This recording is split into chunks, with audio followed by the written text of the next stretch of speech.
Far out, in the uncharted backwaters of the unfashionable end of the western spiral arm of the galaxy, lies a small, unregarded yellow sun.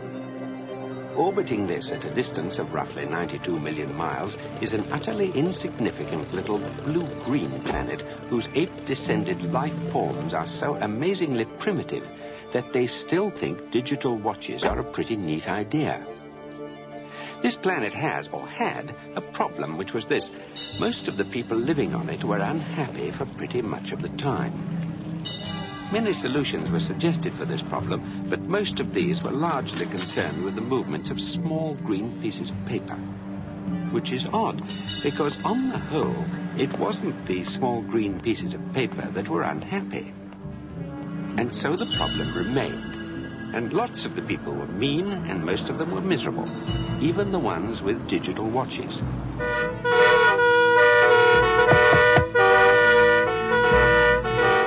Many were increasingly of the opinion that they'd all made a big mistake in coming down from the trees in the first place.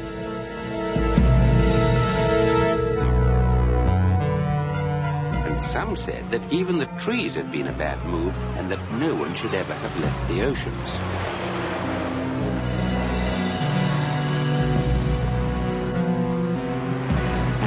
One day, nearly 2,000 years after one man had been nailed to a tree for saying how great it would be to be nice to people for a change, a girl, sitting on her own in a small cafe in Rickmansworth, suddenly realized what it was that had been going wrong all this time, and she finally knew how the world could be made a good and happy place.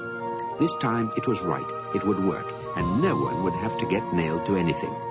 Sadly, however, before she could get to a phone to tell anyone, the Earth was unexpectedly demolished to make way for a hyperspace bypass, and so the idea was lost forever.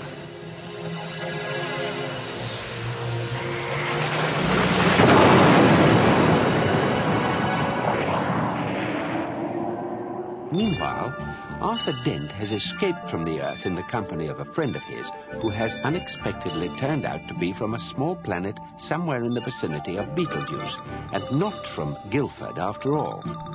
His name is Ford Prefect, for reasons which are unlikely to become clear again at the moment, and they are currently hiding in the storeroom of a Vogon spaceship. What the hell's that? Well, if we're lucky, it's a Vogon guard come to throw us into space. And if we're unlucky? Vogon captain might want to read us some of his poetry first.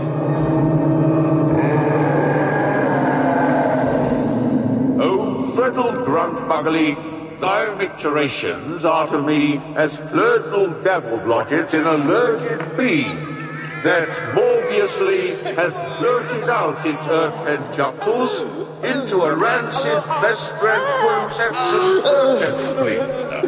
Now, the jerking slated agrocrustules are slurping angrily on the... Vogon poetry is, of course, the third worst in the universe.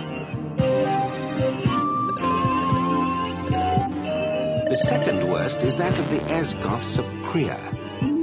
During a recitation by their poet master Granthos the Flatulent of his poem Ode to a Small Lump of Green Putty I Found in My Armpit One Midsummer Morning, 4 of his audience died of internal hemorrhaging, and the president of the Mid-Galactic Art Snobbling Council only survived by gnawing one of his own legs off.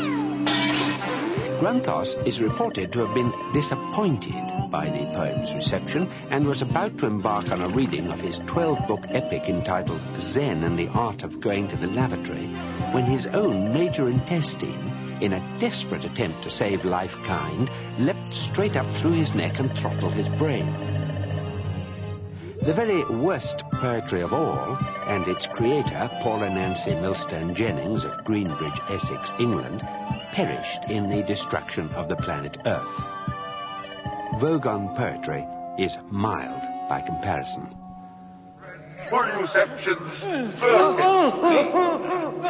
now the jerking slated agrocrustules are slurping angrily up the axle grooves, and living globules froth and slipulate like jarling meated liver slime.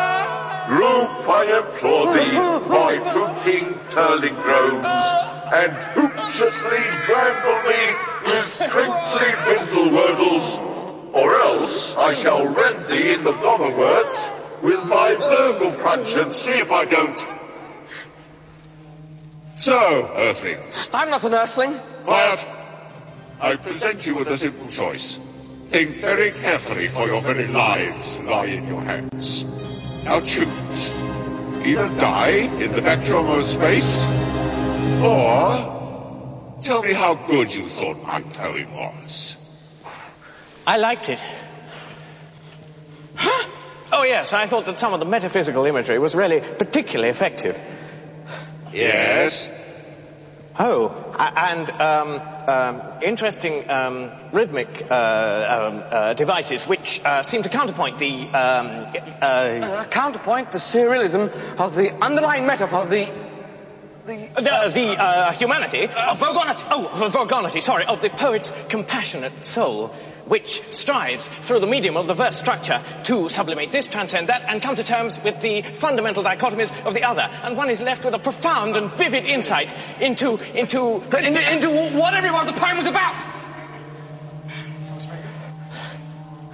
So, what you are saying is that I just write poetry because underneath my mean, callous, heartless exterior, I just want to be loved?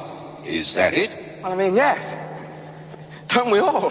I mean, deep down, underneath, you know? No, you're completely wrong. I write poetry just to throw my mean, callous, heartless exterior into sharp relief. I'm going to throw you off the ship anyway. Guard, take the prisoners to number 3 airlock and throw them out. This is great! This is really terrific! Now let go of me, you brute! Don't worry, Arthur.